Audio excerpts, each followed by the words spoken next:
No, nosotros lo que hemos visto a través de los videos donde están viendo experimentos y se les ha invitado a que hagan estos experimentos caseros, de ahí nosotros podemos sacar varias conclusiones que las vamos a generalizar, que son a partir de las observaciones que se tienen. ¿Sí? Entonces, ¿qué tenemos nosotros? Primero, las propiedades de la carga eléctrica. La carga eléctrica existe primero que todo en dos tipos. Convencionalmente le llamamos positivas y negativas, a partir de lo que hizo Benjamin Franklin en la década de 1760. Es decir, eso ya tiene bastante tiempo. ¿Sí? Tiene bastante tiempo. Las cargas las hay de dos tipos. ¿Cuáles son los dos tipos? Las positivas, que son las que van con la forma de los vidrios que han sido frotados con un pedazo de lana, y las negativas, que es como cuando un pedazo de caucho natural, ¿sí?, se frota con piel. Esas entonces serían positivas y negativas o vítreas y resinosas. Nosotros a partir de ahora usamos positivas y negativas. Ahora, segundo, tenemos nosotros que en cualquier cuerpo aislado, en estado natural, el número de cargas positivas y el número de cargas negativas es igual. Tienen igual número de cargas positivas y negativas. Tienen un cuerpo aislado natural, sí, que está en su estado más natural. En este caso se dice que el cuerpo posee carga neutra. ¿Tiene electrones? Sí, nuestro lenguaje ahora. ¿Tiene protones? Sí, pero la suma de las cargas que ellos tienen da cero. Entonces la carga es carga neutra. La tercera conclusión que podemos sacar es que en cualquier sistema eléctrico aislado, la suma algebraica de las cargas es una constante. Cuando hablamos de un sistema, podemos estar hablando, por ejemplo, del vidrio y la lana. Cuando se frota, antes de que se froten, los cuerpos están, como el caso 2, con carga neutra.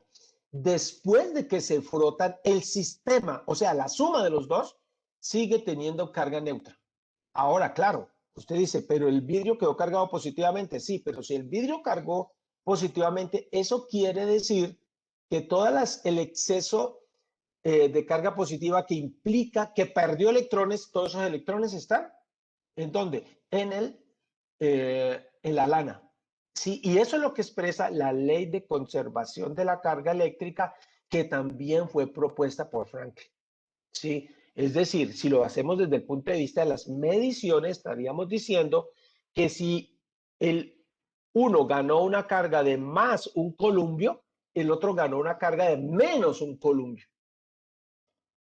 El total del sistema sigue siendo cero. Eso da la ley de conservación de la carga eléctrica. Sí, la ley de conservación de la carga eléctrica. Entonces, tenemos cualquier sistema eléctrico aislado, la suma algebraica de las cargas es una constante. Cuarto, la carga eléctrica es una invariante relativista, y esto es muy importante. ¿Qué estamos diciendo? Que la magnitud de la carga en un sistema no depende del sistema de referencia donde es medida. Y esto es muy importante porque estamos diciendo que si tienes una carga de un columbio que está quieta en un sistema y después la estás viendo desde otro sistema, y desde ese otro sistema la carga se mueve, digamos, a 50.000 kilómetros por segundo, el valor de la carga sigue siendo el mismo. Eso significa que es una invariante, sí, relativista, no cambia. Sabemos que hay cosas que a altas velocidades cambian. Por ejemplo, la masa de ese mismo cuerpo está cambiando y las dimensiones físicas de ese cuerpo están cambiando. Esas son algunas propiedades de los cuerpos que cambian a altas velocidades, pero la carga no cambia, es una invariante relativista. ¿Sí? Por lo cual su valor no depende de si se mueve o está en reposo, siempre vas a tener lo mismo. Y tenemos una propiedad adicional y es que la carga eléctrica está cuantizada. Es decir, que la carga corresponde a un número entero de una porción de carga denominada carga elemental. ¿Cuál es la carga elemental de una vez? Porque esto hasta nos lo van a preguntar. La carga elemental se tomó como carga elemental la carga de un electrón. A eso le llamamos nosotros la carga elemental. Podemos decir, ¿cuál es el cuánto? Ese es el lenguaje para nuestros tiempos modernos. ¿Cuál es el cuánto de carga? Y usted dice, el cuánto de carga es la carga del electrón. No el electrón, ojo, cuidado. No es el electrón, es la carga del electrón. Entonces, de ahí en adelante, la carga de cualquier cosa se mide con referencia a esa carga. Entonces, se puede tener 1, 2, 3, 4, 5 cargas del electrón y para no medirlo así, entonces Coulomb introdujo una magnitud y dijo, lo voy a medir en columbios. Sí, vamos a medirlo en columbios, pero el columbios es un número de cargas elementales. Que hay ahí, un número entero de cargas elementales. Entonces, rápidamente, la carga eléctrica existe de dos tipos, positivos y negativos. Dos, en cualquier cuerpo aislado natural, el número de esas cargas positivas y negativas es igual. Tres, en cualquier sistema eléctrico aislado, la suma de todas las cargas es una constante, lo que genera la ley de conservación de la carga eléctrica. Cuarto, la carga eléctrica es una invariante relativista, no importa si se mueve o no, el valor de la carga es el mismo. Y quinto, la carga eléctrica está cuantizada, es decir, se mide, no hay 3.5 cargas, 3.3. Ahí tengo que hacer como un paréntesis y decir, bueno, eso lo vamos a tener hasta ahora que estamos viendo electrodinámica clásica. Cuando vean electrodinámica cuántica, entonces les van a decir, sí, pero es que cuando un protón que tiene carga 1, desde el punto de vista del cuántico, de una carga elemental, ese se puede dividir en sus partes y cuando se divide en sus partes, la carga también se divide. Digo, sí, pero deja eso, por favor, déjalo para estudiar mecánica cuántica y física de partículas elementales. Mientras tanto, nosotros vamos a decir, no, la carga eléctrica está cuantizada y corresponde a un número entero de la porción de carga denominada carga elemental. Hasta ahí lo vamos a llevar. Bueno, esas, digamos, observaciones generales, Coulomb quiso llevarlas a algo que se pudiera medir. Les recuerdo que la forma de medir las interacciones son las fuerzas. ¿Qué es fuerza? Fuerza es una medida de interacción entre los cuerpos. Fuerza es una medida de interacción entre los cuerpos. Entonces, si los cuerpos tienen cargas, interactúan porque tienen cargas. ¿Sí? Y la pregunta es cómo interactúan. ¿Sí? Entonces, pues partimos de decir que la fuerza es de atracción entre cargas de diferente signo y es de repulsión entre cargas de igual signo. Esto ya se había visto, ¿sí? Esas propiedades que se tenían. Entonces, con eso, Coulomb intentó fabricar o no intentó, fabricó una balanza de torsión igualita en mucho sentido, bueno, o por analogía con la balanza de torsión que hizo Cavendish para estudiar la ley de gravitación universal y poder sacar unas mediciones concretas en esa ley y esa ley poderla colocar de alguna manera matemática. Entonces, él hizo esa balanza de torsión donde puedo tener dos cuerpos cargados y puedo medir, al medir la torsión estoy midiendo la fuerza con que se está torciendo, porque esto es un péndulo de torsiones. Aquí hay una fibra, aquí hay un péndulo que puede girar. Entonces, si cargamos esta varita verde que está en este lugar, a ver si soy capaz de colocar el puntero láser. Entonces, si cargamos esta varita verde, pues va a traer todo ese, digamos, ese péndulo, esa varita roja, y lo va a hacer girar. Cuando lo hace girar, se puede mirar el ángulo, medir el ángulo de giro y con eso medir la fuerza. Se puede medir la fuerza, ¿sí? Que está teniendo. Por supuesto que estos son experimentos muy delicados para hacer, pero quiero desde ya decirles que son experimentos mucho más fáciles que los experimentos que tuvo que hacer Cavendish, donde la cosa sí realmente era muy dura. Entonces, él ya tenía algo para trabajar. Coulomb vivió entre 1736 y 1806. Entonces, estamos diciendo que estas leyes ya tienen un poco más de 200 años. Entonces, primero, él vio que la fuerza es de atracción entre cargas de diferentes signos y de repulsión entre cargas de igual signo. Entonces, el siguiente paso fue, dado que sabía que podía ser de repulsión o de atracción, pues escoger cómo iba a trabajar con su experimento. En su experimento él pudo darse cuenta que la magnitud de la fuerza es inversamente proporcional al cuadrado de la distancia entre las dos partículas. ¿Sí? La distancia R que hay entre las dos partículas. Entonces, él pudo darse cuenta de que eso era proporcional al cuadrado, inversamente proporcional al cuadrado de R. Y la magnitud, ¿sí? También es proporcional a la carga de cada cuerpo. Es decir, entre más carga le daba, más fuerte era la fuerza de atracción o de repulsión. Y eso lo puedo escribir en una expresión matemática que dice exactamente lo que tienes aquí escrito. La fuerza eléctrica es inversamente proporcional al cuadrado de R. Entonces, está inversamente proporcional a R al cuadrado. Y es proporcional a la carga de cada cuerpo. Entonces, es proporcional al valor de la carga Q1, Q2. Mire que está entre barritas que implica que estamos tomando el valor absoluto, ¿sí? Y él colocó acá un valor de una constante que se llama la constante eléctrica.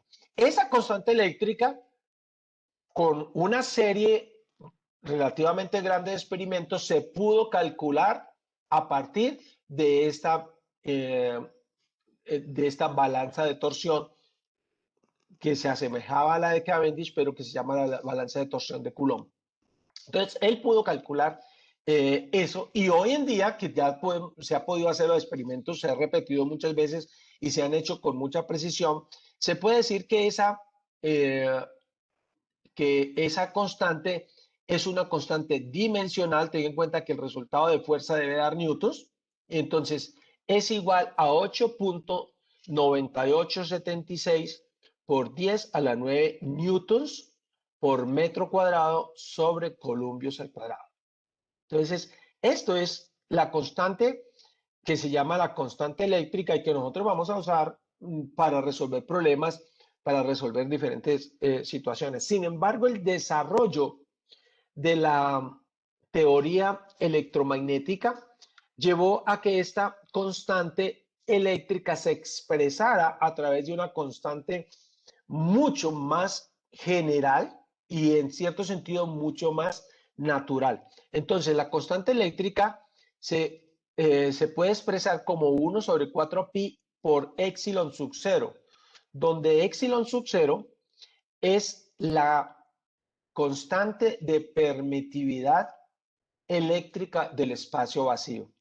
Esto tiene, me detengo un momento para decir que tiene muchos, incluso de aspectos filosóficos, porque inicialmente imaginarse estas constantes y poderlas tener en estos vídeos nos ayudó mucho la justificación de todo Maxwell. Y ustedes lo van a ver porque es el gran hombre en todo esto que se está diciendo cuando lleguemos incluso a hablar de cada una de las ecuaciones de Maxwell. Entonces, permitividad del espacio vacío. ¿Y eso por qué? Porque las ondas electromagnéticas que vamos a ver al final del curso viajan a través del espacio vacío, pero el espacio vacío de alguna manera permite que se produzcan fenómenos eléctricos. Ya voy a tocar eso un poquitico dentro de 5 minutos. Entonces, esto es una constante que más bien me está marcando un poco esas propiedades del espacio vacío. Y esto comienza el estudiante aquí a ir mejorando su entendimiento de la física, porque entonces ese espacio vacío no está tan vacío, desde que nosotros le podemos colocar una propiedad eléctrica a ese espacio vacío. Después vamos a ver que tiene propiedades magnéticas también y así se puede caracterizar. Entonces, la constante eléctrica se puede caracterizar a través de la permitividad del espacio vacío. Epsilon sub cero. La letra que hay ahí es la letra griega epsilon y epsilon sub cero para la permitividad del espacio vacío. Entonces, aquí tenemos la ley de Coulomb, que nos recuerda en mucho sentido la ley de gravitación universal. Y quisiera hacer una comparación inmediatamente, una comparación que también la encuentran en el libro de Serway, y es considerar el átomo de hidrógeno que está formado por un núcleo con un protón y un neutrón, y alrededor de ese núcleo se mueve un electrón. Entonces, la pregunta que queremos hacer es, como son un protón y un neutrón, perdón, y un electrón, pues cargas de diferentes sentidos se atraen. ¿Cuál es la fuerza de atracción eléctrica entre el núcleo y el electrón? ¿Cuál es la fuerza de atracción? Desde ya, simplemente quiero hacerles caer en cuenta que la Tierra da vueltas alrededor del Sol porque hay una fuerza de atracción entre el Sol y la Tierra, o entre la Tierra y el Sol. ¿Sí? Esa fuerza es de carácter gravitacional y por eso da vueltas. Acuérdense que para que un cuerpo tenga un movimiento circular, se necesita de una fuerza central, una fuerza que esté dirigida siempre hacia el centro, una fuerza centrípeta. La fuerza centrípeta en ese caso es una fuerza de atracción de carácter gravitacional.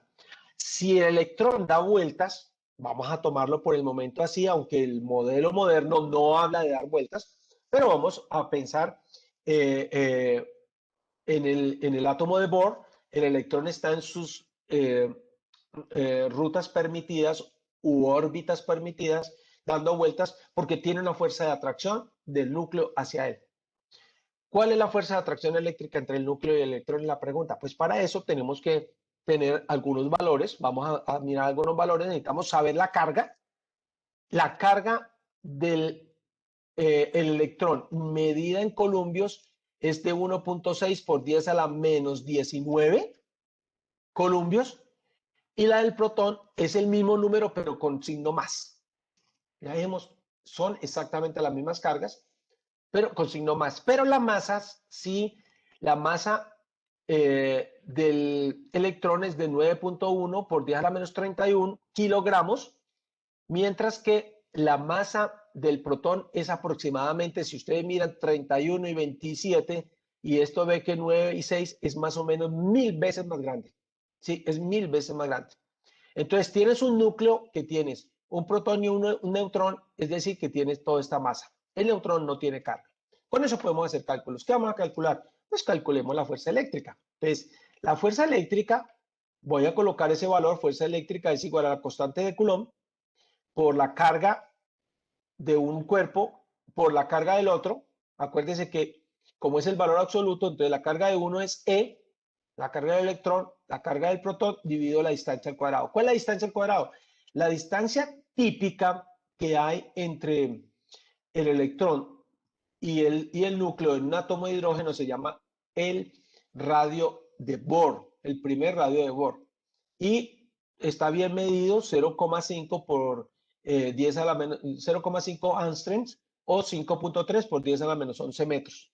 Entonces, colocamos esa constante, colocamos estos valores que tenemos acá y podemos calcular esa fuerza y esa fuerza nos da 8.2 por 10 a la menos 8 newtons. Esto es algo muy pequeño, ¿sí? Estamos hablando de que una dina son 10 a la menos 5 newtons, estaríamos hablando de 10 a la menos 3 dinas. Es un número bastante pequeño. Pero la pregunta es, venga, pero ¿el electrón tiene masa? Sí, sí tiene masa. ¿Y el protón tiene masa? Sí. ¿Y cuerpos que tienen masa ¿Qué pasa entre ellos? Usted dice, entre ellos hay una fuerza de atracción. ¿Por qué? Porque es la fuerza de atracción gravitacional. Entonces, la pregunta es, ¿cuál es la fuerza de atracción gravitacional? ¿Qué tenemos que hacer? Pues traiga la fórmula, la ecuación, la definición de fuerza gravitacional, diga que es constante de gravitación universal, masa del electrón por masa del protón. Estrictamente hablando, tendríamos que colocar realmente aquí el doble, la masa del núcleo. Pero voy a calcular solamente la masa, la atracción entre ellos dos. La masa del núcleo sobre esa distancia al cuadrado, que es esta misma distancia que estamos usando acá. Si colocas esos valores, teniendo en cuenta que aquí es la constante de gravitación universal, 6,67 por 10 a la menos 11 newtons de metro cuadrado sobre kilogramos al cuadrado, y colocas el valor de la carga, perdón, de la masa del el electrón, del masa del protón y la distancia, que mire que es la misma distancia al cuadrado, entonces te encuentras con que eso te da 3.6 por 10 a la menos 47 newtons. 10 a la menos 47. Y usted dice, wow, ¿eso qué está diciendo? Lo que está diciendo es que esta fuerza eléctrica es 10 a la 39 veces más grande que la fuerza gravitacional. Y ahí uno vuelve y dice, wow, no puede ser. La fuerza eléctrica es una fuerza terriblemente grande comparada con la fuerza gravitacional. O podemos decir lo contrario, la fuerza gravitacional realmente es una fuerza muy pequeña. Eso hace y le explica por qué los experimentos por gravitación son experimentos muy complejos, son experimentos difíciles de hacer, ¿sí? Porque las fuerzas implicadas son muy, muy pequeñas. Entonces, hacemos esta comparación, este es un ejemplo clásico que siempre lo debemos tocar para que comiencen a sentir que las fuerzas eléctricas son fuerzas realmente muy grandes, ¿sí? Realmente muy grandes. ¿Comparadas con quién? Con la fuerza gravitacional, ¿sí? ¿De qué orden más grande? Mire lo que estaba mostrando, 10 a la 39 veces más grandes. Son números que ni siquiera somos capaces de leer, sino solamente en la forma, digamos, de notación científica. No sabríamos ni cómo decir que eso se llama. Ahora, podemos con eso caer en cuenta y decir, con eso se pueden hacer experimentos muy, muy interesantes. Por ejemplo, considere ahora que tenemos tres cargas puntuales ubicadas en las esquinas de este triángulo, ¿sí? ¿Cuáles son eh, la fuerza, la fuerza resultante sobre la carga Q3? Y aquí comenzamos nosotros a meternos en un campo muy interesante porque vamos a decir que la fuerza que se ejerce sobre este cuerpo, nosotros la fuerza de Coulomb la vimos para dos cargas, entonces podemos generalizar los resultados de Coulomb y decir que esta carga va a producir una fuerza de repulsión sobre Q3 que la puedo marcar como la fuerza de parte de la carga 1 sobre 3 y le voy a llamar F13 y está en la dirección del radiovector que une esas dos cargas. La fuerza con que Q2 actúa sobre Q3 es una fuerza que es de atracción, entonces va en este sentido y se llama la fuerza que 2 le ejerce a 3 en ese sentido. ¿Sí? Entonces, podemos decir que el resultado va a ser la suma algebraica, perdón, la suma vectorial de estas dos fuerzas, la suma vectorial de estas dos fuerzas. Entonces, esto primero es un asunto conceptual, lo miramos y decimos, ¿cómo vamos a resolver ese problema? Lo tenemos que mirar y lo que estamos diciendo es que la acción de todas las cargas a la vez la podemos mirar como la acción de cada una de ellas por separado y sumar esas acciones. La acción de cada una de ellas por separado y sumar las acciones. A esto le llamamos nosotros el principio de superposición. El principio de superposición. Estamos diciendo que la acción de una conjunto de cargas es igual a la suma algebraica, perdón, vectorial de la acción de todas estas cargas. Una vez que lo tenemos, el trabajo se vuelve un asunto sencillo que aprendimos nosotros en nuestro curso pasado. Decimos, ¿cómo lo vamos a sumar? Sí, lamentablemente, insisto, me quedé sin el, eh, pues para adicionar el puntero, pero aquí está todo preparado. Pues lo que propongo es que lo hagamos por componentes. Sumemos estos dos vectores por componentes. Pues compongamos F13 en la componente en X y la componente en Y, sumamos todas las componentes en X, sumamos todas las componentes en Y y así lo obtenemos. Necesitamos conocer este ángulo que hay acá, pero cuando usted mira este triángulo tiene del lado A y del lado A. Si los dos lados son iguales, estos ángulos son ángulos de 45 grados. Entonces, está fácil hacer esa parte. Entonces, calculemos primero la fuerza como magnitud, la magnitud de F13, la magnitud de F23 y después los descomponemos y sumemos. Entonces, hagamos eso. Entonces, F23, coloco que F23 va a ser KE por Q2 por Q3 sobre la distancia que hay entre ellos, que es A al cuadrado. Y cuando coloques todos esos números, eso no lo voy a hacer, acá ya está.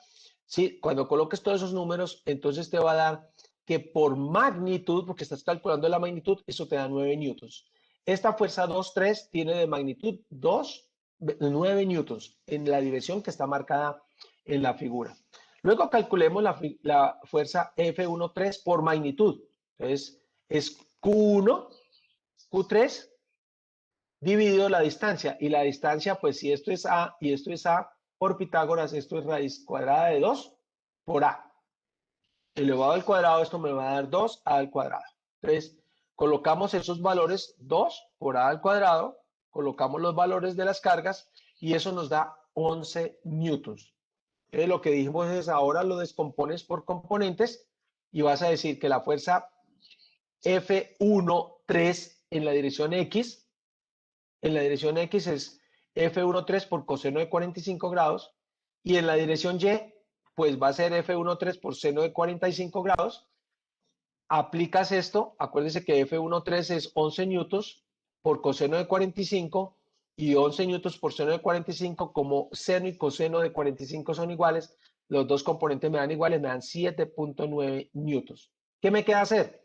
Pues me queda sumar la componente F13, sumarla con la componente, con F23, que tiene esas partes. Entonces, la suma de F3 en la dirección X, es decir, el resultado va a ser la suma de F13 en la dirección X, es decir, esto que tengo acá, 7.9 newtons, más F23, esto que tengo acá en la dirección X, que son 9 newtons. ¿Sí? Pero tenga en cuenta que F23, miren el sentido es el sentido negativo de las X, miren dónde está X. Entonces, es 7.9 newtons más menos 9 newtons, eso da menos 1.1 newtons. Hacemos la parte de Y, en Y no tenemos sino componente de F13, porque esto otro es 0, me da 7.9 newtons.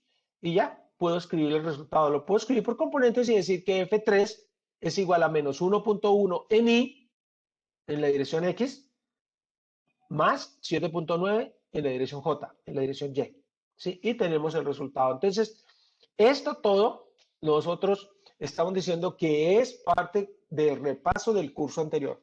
Aprendemos simplemente lo que estamos haciendo acá es usando el principio de superposición, que dice que la acción de muchas cargas se define como la sumatoria de la acción de todas estas cargas. Bueno, podemos mirar un problema diferente y decir, mire, es que esto no ha cambiado y aquí tenemos que ir muy rápido. Es decir, tenemos dos pequeñas esferas idénticas cargadas, cada una con una masa de 3 por 10 a la menos 2 kilogramos. Si usted ve esto así, experimentalmente dice, venga, ¿y por qué están ahí separadas, cargadas de están colgadas de una cuerdita y por qué están así separadas? No debieron estar separadas, ¿sí?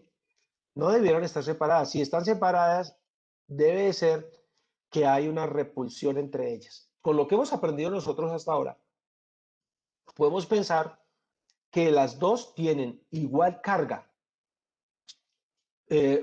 carga del mismo signo, no igual carga. carga del mismo signo. Y como es carga del mismo signo, se repelen. ¿Sí o no? Y por eso están en esa situación. Pregunta, ¿puedo saber si la carga es positiva o la carga es negativa? Respuesta con lo que hemos discutido hoy, no puedo saber si son positivas o negativas. Lo único que sí puedo saber es que las cargas de cada una de ellas tienen el mismo signo, tienen el mismo signo. Pregunta, ¿puedo saber cuánta carga tienen? ¿Cuánta carga tienen? Y entonces la respuesta es sí, sí puedo saber cuál es la magnitud de la carga sobre cada esfera, sí puedo saber. ¿Por qué? Porque para que esa esfera esté totalmente quieta, cualquiera de ellas dos, la sumatoria de fuerzas tiene que ser igual a cero. Entonces lo que puedo hacer es, dado que tengo la masa, quiere decir que tengo la fuerza de gravitación. Si tengo ¿cuáles fuerzas están acá? Estaría la fuerza de gravitación universal, la fuerza de tensión de la cuerda y la fuerza de repulsión. Pongamos eso.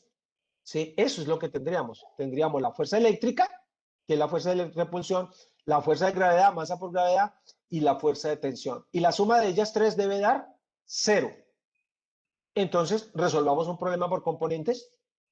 Primero, mire que lo estoy resolviendo el problema desde el punto de vista teórico y ahora sí, simplemente aplicamos y vamos ligerito con esto. ¿Cómo lo hacemos por componentes? Pues simplemente digo que la sumatoria de fuerzas en X, miro qué tengo en X, digo T, seno de teta menos la fuerza eléctrica es igual a cero. Eso me da que la fuerza eléctrica es igual a T, atención, por seno de teta. En Y, ¿qué tengo? Tengo T coseno de teta menos masa por gravedad igual a cero. Eso me da que T coseno de teta es igual a masa por gravedad. Si divido esta ecuación sobre esta, ¿qué voy a tener? Tensión con tensión se va, seno de teta sobre coseno de teta me da tangente de teta y puedo despejar la fuerza eléctrica. Entonces voy a hacer eso y de una vez lo despejamos. Decimos, fuerza eléctrica es igual a masa por gravedad por tangente de teta. Masa por gravedad por tangente de teta. Y con eso simplemente le voy a colocar los valores. Digo, ah, sí, lo que me dieron, allá estaba, el ángulo teta es de 5 grados, entonces tengo teta. La masa la tengo, que es 3 por 10 a la menos 2 kilogramos, tengo masa. Y la gravedad, coloco esos valores y puedo calcular la fuerza eléctrica. Me da 2.6 por 10 a la menos 2 newtons. He calculado la fuerza eléctrica, el valor de esta fuerza eléctrica y la dirección ya la tengo definida porque es esa fuerza de repulsión. Ahora lo único que necesito es poder calcular cuál es la separación que hay entre las cargas, entre las cargas. Para eso necesito poder calcular la distancia A, que la tienen ustedes allá en el dibujo. Aquí a mí ya me quedó tapado. Entonces A sería igual a L por seno de teta. L nos lo dieron a nosotros, la longitud de la cuerda es de 0,15 metros, ¿sí? Y el ángulo es de 5 grados, yo puedo calcular, y eso me da 0,013 metros. Yo no me voy a detener, un asunto sencillo de geometría. Y con eso, lo que uso es la definición de la fuerza eléctrica, que sabemos que sería KE, Q cuadrado sobre R cuadrado. ¿Y qué es lo que voy a despejar? Lo que me están preguntando, encuentro la magnitud de la carga. Cuando despejo, lo que va a despejar es Q, va a ser Fe por R cuadrado dividido la constante de Coulomb, todo la raíz cuadrada. Es decir, Q me va a dar la raíz cuadrada de Fe por R cuadrado sobre KE. Acuérdese que R al cuadrado es la distancia que hay entre los dos.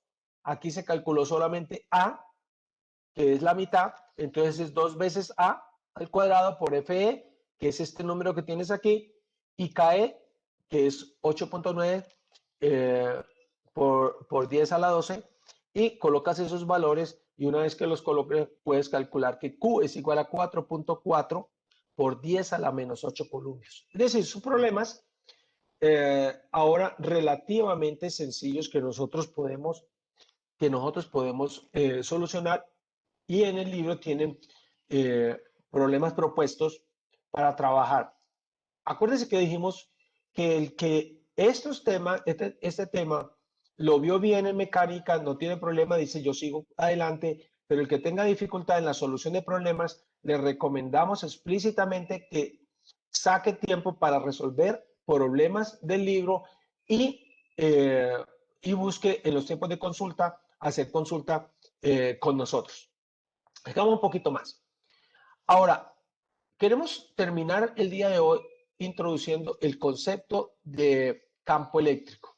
Este es uno de esos conceptos, les digo a ustedes que estamos en unas semanas muy difíciles porque están llenas de nuevos conceptos. El concepto de campo eléctrico, allá les dejé un video donde le comparan esto con las visiones modernas de campo gravitacional y cómo se puede entender el campo eléctrico de esa misma manera. Pero aquí yo lo quiero mirar de una manera diferente porque tienes que tener tu concepto de campo eléctrico, algo que es bien abstracto, pero que no, de alguna manera podemos intentar mirarlo. Sí, entonces, partimos de decir, normalmente, si usted tiene un cuerpo cargado, una carga fuente, ¿sí? Y coloca una carga en un lugar en el espacio, a eso le vamos a llamar una carga de prueba, y esa carga tiene es una carga positiva. ¿Qué va a pasar con eso?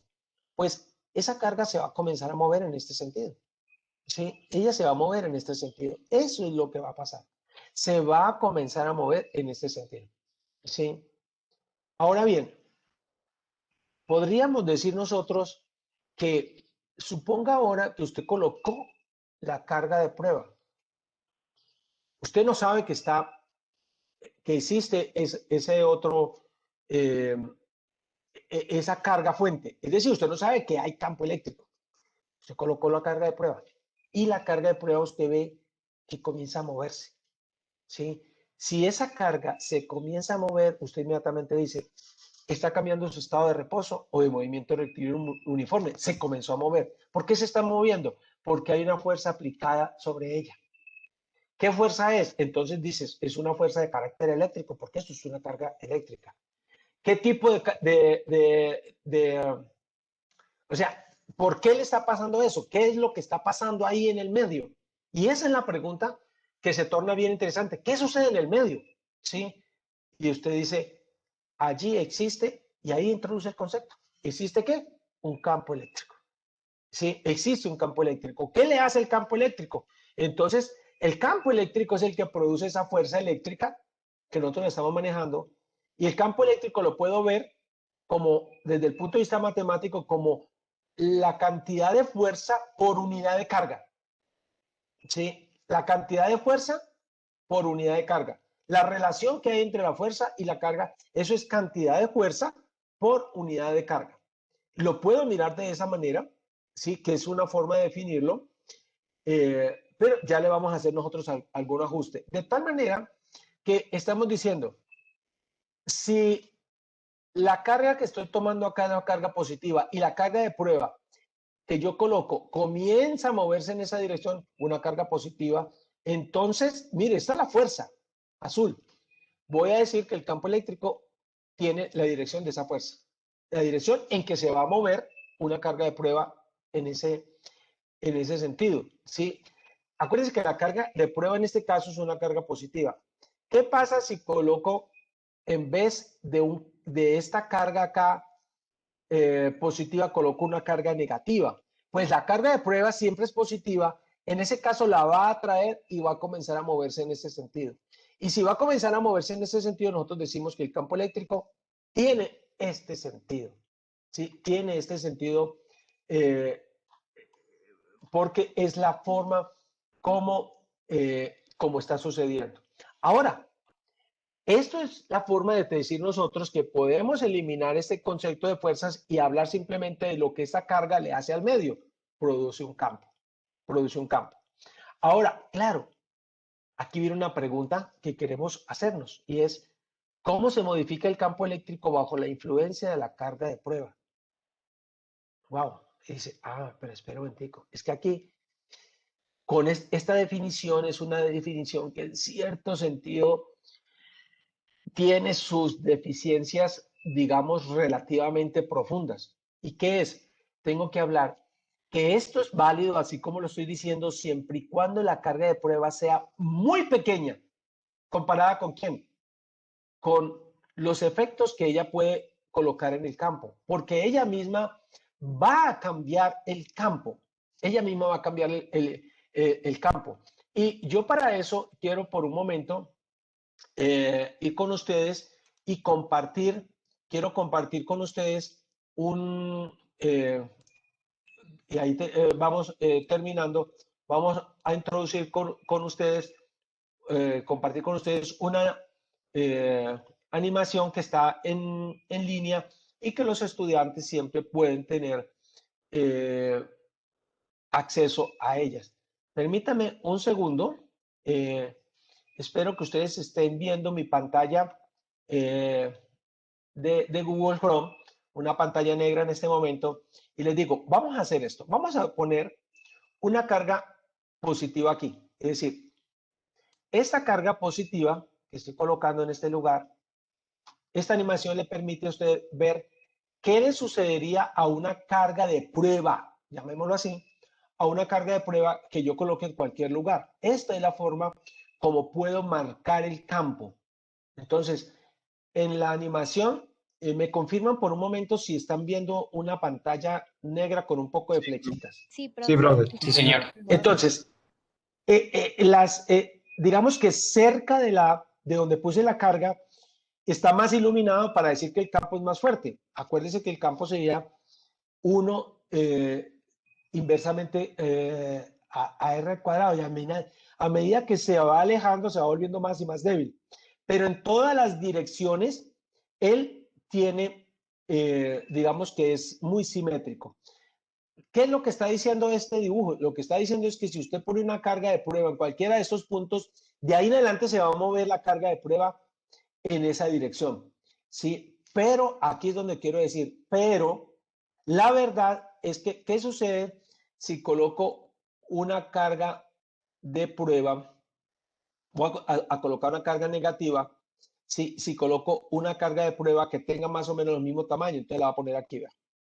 ¿Sí? Y la suelto. Digo, espera un momentico. ¿Qué pasó con esa carga de prueba? Esa carga de prueba me cambió el campo. ¿Sí? Esa carga de prueba me cambió el campo. Entonces nosotros, cuando definimos el, eh, el campo eléctrico, lo definimos a partir de decir que fuerza sobre carga de prueba, esa definición no es muy correcta. ¿Por qué? Porque tengo que decir que esa carga sea tan chiquita que no me cambie el campo, pero eso siempre lo va a cambiar. Por eso en las notas que ustedes tienen en el libro personal, ustedes ven que antes de introducir el concepto de fuerza de Coulomb, se introduce el concepto de campo y se hace todo al revés. Se dice una partícula puntual produce un campo y hablamos del campo que produce porque esto es hablar de qué es lo que está sucediendo. Por supuesto que ahora vienen las interpretaciones y usted puede decir, ¿cómo vamos a interpretar? Yo los invito a que tengan una discusión sobre el asunto y volvamos a tomarlo. Vuelvan y vean ese video, que es un video corto, que está en inglés, pero está todo escrito, ¿sí? Y usted, allá lo que le dicen es, trate de mirar lo que la carga le hace al campo como una deformación del espacio, deformaciones del espacio, le cambia la forma al espacio. Trate de mirarlo así y nosotros volvemos a esta conversación, ¿no? En la próxima ocasión que nosotros tengamos con ustedes. Profe, ¿Sí?